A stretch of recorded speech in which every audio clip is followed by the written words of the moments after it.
Esta viagem começa na costa em Saint-Nazaire, na foz do rio Loire. Ao longo do Vale do Rio estão alguns dos mais belos castelos, palácios e residências da França. Subindo o rio e passando por Nantes, as cidades seguintes serão Angers, Tours, Blois e Orléans. Alguns dos palácios são enormes e datam de mais de 400 anos atrás. Muitos dos castelos são ainda mais antigos. Em Orléans, a jornada segue para o leste, para longe do rio, e se encerra em 2 palácios.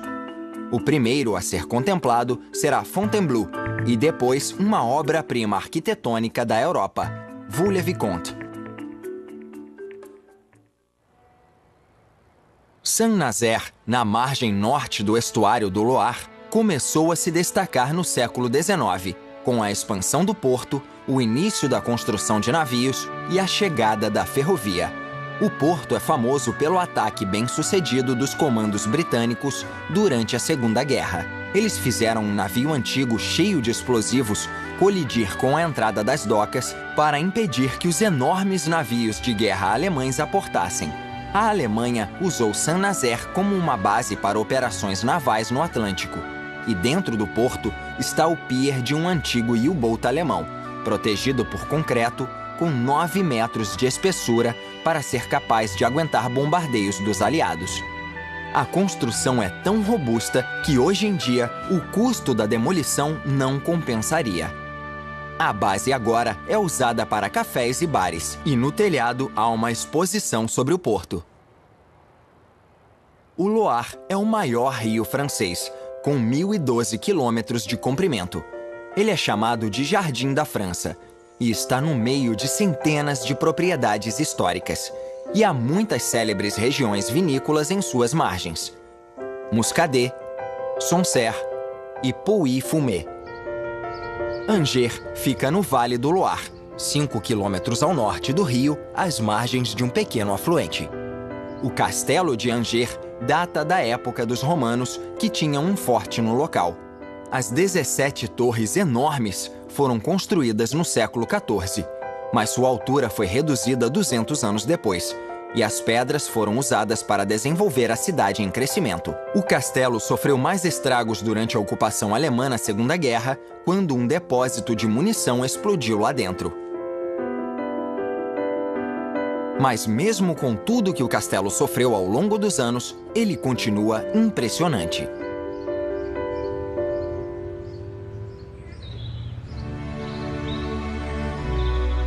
Outro lugar que impressiona é o castelo de Plessis-Bourget. A construção começou em 1468 e durou apenas 5 anos. E a parte externa sofreu poucas alterações desde então. A ponte levadiça original foi preservada e ainda funciona. Os telhados cônicos fazem parte de um estilo arquitetônico muito popular nas casas e palácios no Vale do Loire. O rio abastece o fértil vale, onde terras cultivadas estão intercaladas com vinhedos. Também encontram-se grandes florestas, sendo que muitas delas são originárias da época medieval, quando eram usadas para a caça pelos vários palácios do vale. O Castelo de Saumur fica na beira de uma floresta com vista para o rio e a cidade homônima. Foi construído no século XIII e se tornou a residência dos duques de Anjou. Ao longo dos séculos, foi usado como quartel militar e uma prisão durante o reinado de Napoleão Bonaparte. Hoje, ele está passando por uma extensa restauração. Outro castelo fica a 16 quilômetros ao sul, em um pequeno afluente do Loire, o Château de Montré-Bellay. O castelo atual data do século XIII e as muralhas foram construídas 200 anos depois. Durante a Revolução Francesa, ele foi tomado pelo governo novo e transformado em uma prisão para mulheres suspeitas de serem monarquistas. Em 1822, o château foi comprado por um rico mercante local que o dividiu em várias unidades para locação. A filha dele passou a ser a proprietária e seus descendentes moram lá até hoje. No meio das terras fica a fortaleza do Castelo de Rivaux. O castelo já teve 4 lados, com torres em cada canto.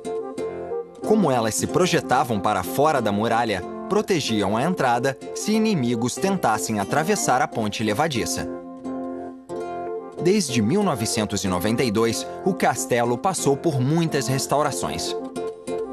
Para o projeto, foi adotado um estilo francês clássico do século XV, com a intenção de mostrar o poder e a riqueza do proprietário.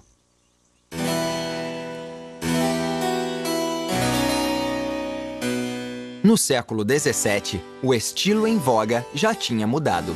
O Château do Arron, na parte sul do Vale do Loire, foi construído como uma residência, não uma fortaleza, e o projeto foi influenciado por ideias clássicas da Roma antiga. No fim do século XVII, quem habitou a casa foi a Madame de Montespan. Ela era amante do rei Luís XIV e se mudou para o château quando o regente se cansou dela. O local foi saqueado na década de 1790 durante a Revolução Francesa e ficou praticamente abandonado até ser comprado pelo Estado nos anos 1930 e transformado em um museu de arte moderna muito bem sucedido. Na margem norte do rio Vienne, perto da convergência com o Loire, fica o Château de Chinon. Esta enorme fortaleza foi construída no século XII pelo rei Henrique II da Inglaterra, regente também desta região da França, que na época era o reino de Anjou. Henrique II morreu no castelo, e ele, a esposa Leonor da Aquitânia e Ricardo Coração de Leão, um dos filhos do casal, foram enterrados em uma abadia próxima. O edifício foi parcialmente restaurado no século XIX. Na confluência dos rios Vienne e Loire fica o castelo de Montsoreau, construído em 1455 como uma fortaleza estratégica para controlar o tráfego do Loire. Como muitos outros castelos do vale, ele estava quase em ruínas ao fim do século XIX, até que foi comprado pelo conselho local, restaurado e transformado em museu. Em outro afluente do Loire fica o castelo de Azay-le-Rideau.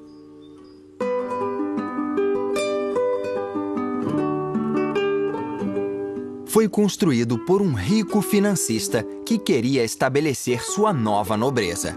Foi projetado nos primórdios do novo estilo renascentista francês nas primeiras décadas do século XVI e fica em um trecho represado do rio Indre.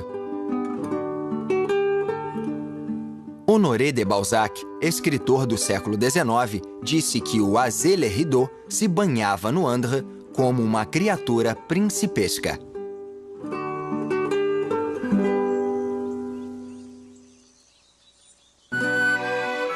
O castelo de Villandry também foi construído no estilo renascentista francês e incorpora uma torre do século XIV. Mas o que separa este château dos outros é o espetacular jardim formal.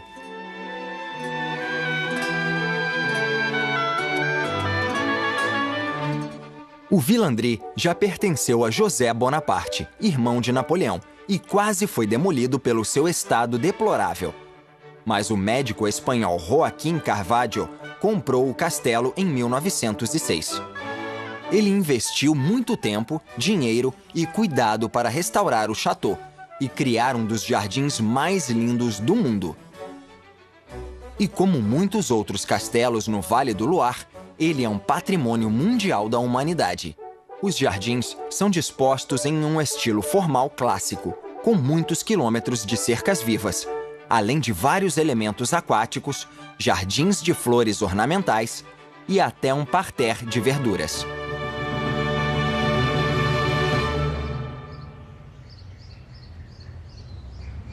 "16 quilômetros rio acima no Loire, fica a maior cidade do centro da França, Tours. A catedral do século XII foi construída na margem sul do rio.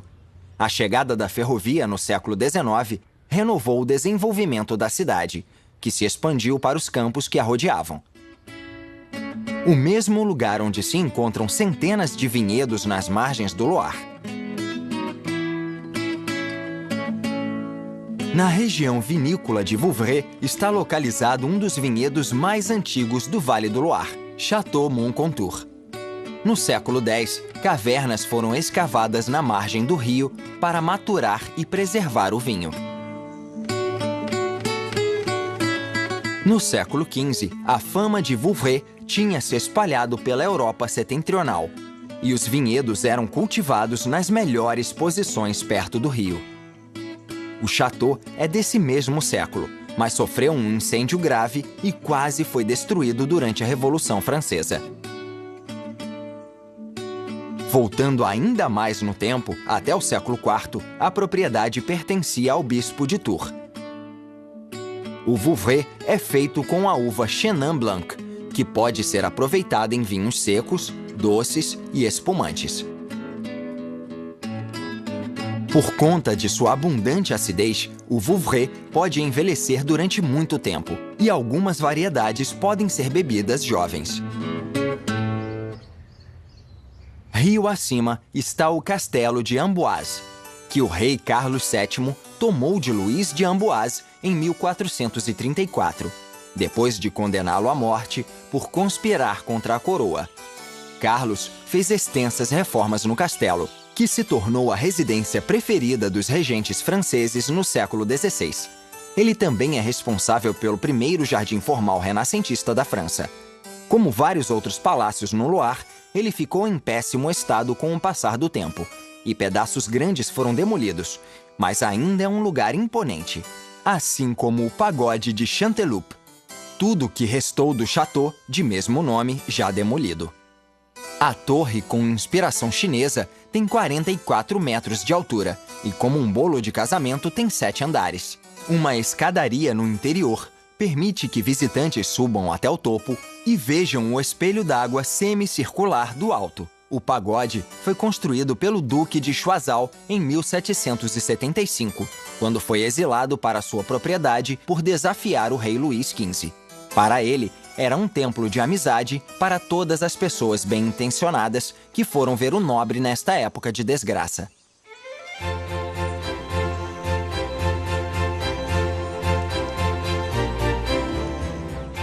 Este é o castelo de Chenonceau, um dos mais sublimes do Vale do Loire. Com o palácio construído do outro lado do rio Cher e os arcos refletidos na água parada, a beleza garante que o Chenonceau seja o château mais visitado do Loire. A seção principal foi construída na década de 1520, mas foi tomada pela coroa por dívidas não pagas. Depois, foi passada à amante do rei Henrique II, Diane de Poitiers, que fez reformas na casa e construiu uma ponte para atravessar o rio.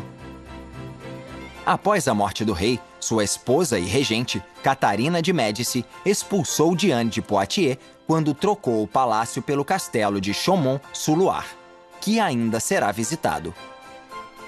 Na década de 1560, Catarina de Médici gastaria uma fortuna na casa e construiria uma galeria no topo da ponte que dá a Chenonceau sua forma hoje. Ela também replantou o jardim em um estilo formal.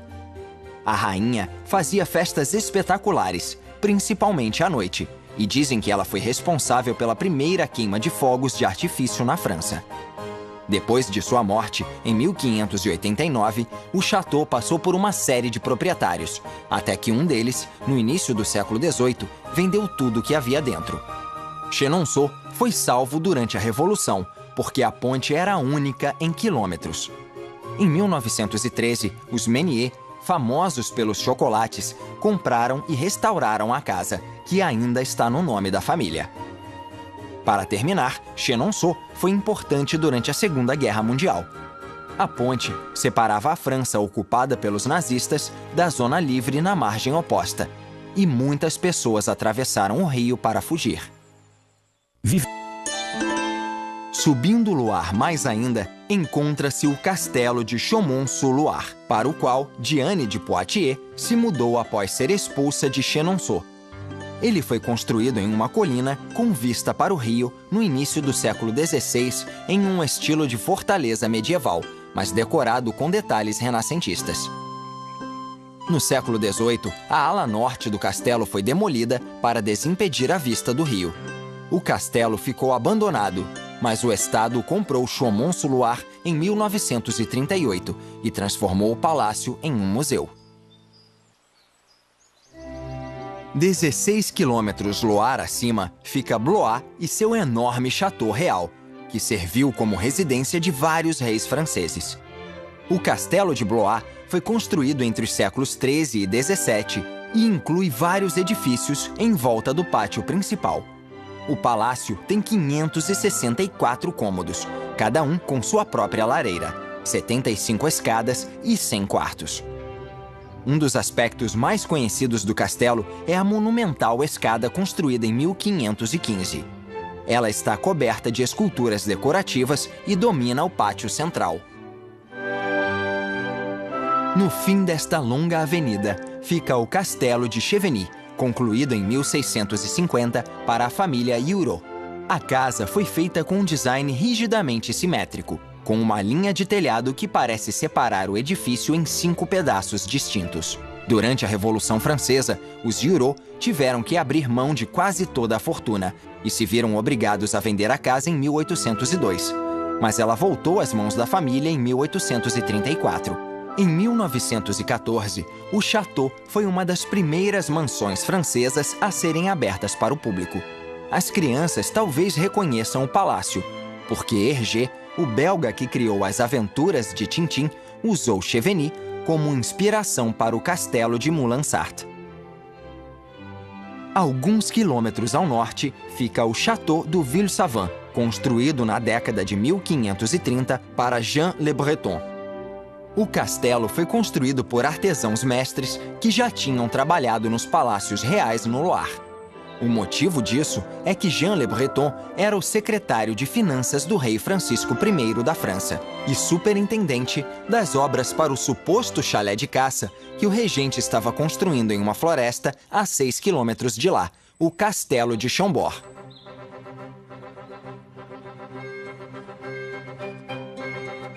Talvez seja o chateau mais facilmente reconhecido do mundo, graças à sua escala monumental e estilo renascentista francês. É uma mistura de formas medievais antigas com novas ideias clássicas da Itália. A enorme linha do telhado é um conjunto de designs complexos de chaminés e cúpulas que quase parecem o horizonte de uma cidade de fantasia. O projeto foi tão caro que nunca foi concluído. Só a seção central e o lado norte ficaram prontos. Quem projetou este palácio gigante? Um palpite é que Leonardo da Vinci, que o rei Francisco convidou a outro castelo no Loire, tenha sido o responsável. Mas não há provas disso. Inclusive, até hoje, a questão de quem é o arquiteto real do Chambord é polêmica. O rei não passava nem 7 semanas por ano no castelo, em curtas viagens de caça. Uma visita naquela época significava que os móveis e papéis de parede tinham que ser transportados, montados e depois guardados de volta após a viagem. Futuros reis abandonaram o Chambord e Napoleão deu o palácio a um de seus generais, que o vendeu. Depois de muitos proprietários, ele passou às mãos do Estado e agora é um museu muito popular. Hoje, 150 pontes atravessam o rio Loire, a maioria delas histórica. Esta é a ponte de Beaugency, que data do século XIV. Durante sua longa vida, a ponte já foi estendida, consertada e teve trechos reconstruídos. Os arcos de diferentes tamanhos são indícios de tudo isso. Ao longo dos séculos, enchentes e o gelo no inverno causaram muitos estragos. Conflitos têm uma parte da culpa, porque em 1870 um trecho foi destruído por ordens das Forças Armadas Francesas durante a Guerra Franco-Prussiana. Nos anos 1970, esta ponte histórica, que estava ficando instável, foi restaurada e ganhou suportes novos. Hoje, barcos grandes só podem navegar em 50 quilômetros do Loire. Mas 200 anos atrás, o rio era uma importante rota de comércio. E barcaças podiam navegar 320 quilômetros e chegar a Orleans. Na cidade encontra-se uma das maiores catedrais da França, a Catedral de Orleans. construída no século XIII e reconstruída 300 anos depois, após sofrer estragos em guerras. Em Orléans, o rio Loire segue para o sul, e esta jornada vai viajar até o Nordeste para um palácio real.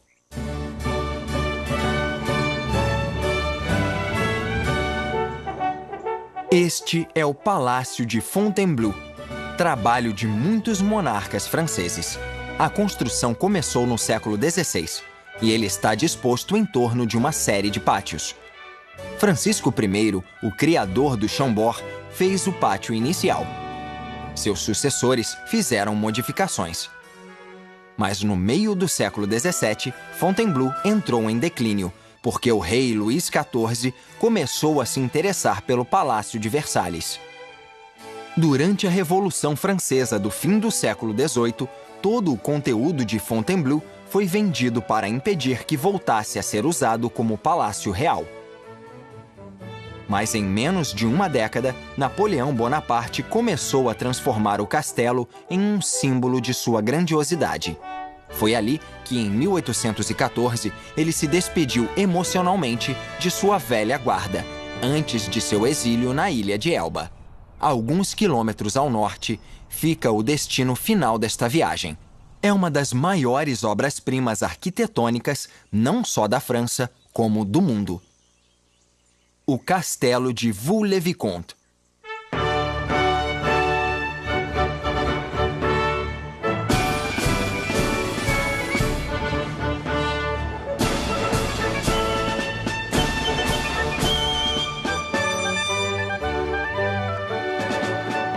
Em 1641, um jovem parlamentar chamado Nicolas Fouquet comprou uma propriedade e um castelo antigos em Vaux-le-Vicomte.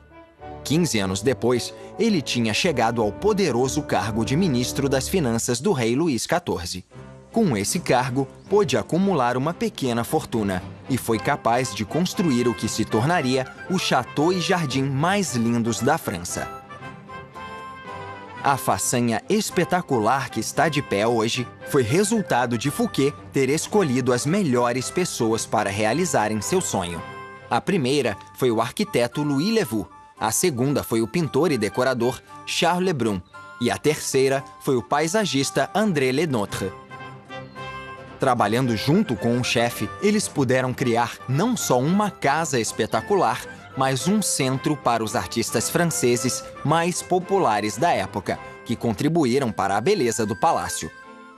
Para a planta do jardim, Fouquet comprou e demoliu 3 vilarejos. As pessoas que perderam a casa foram contratadas para cuidarem dos jardins.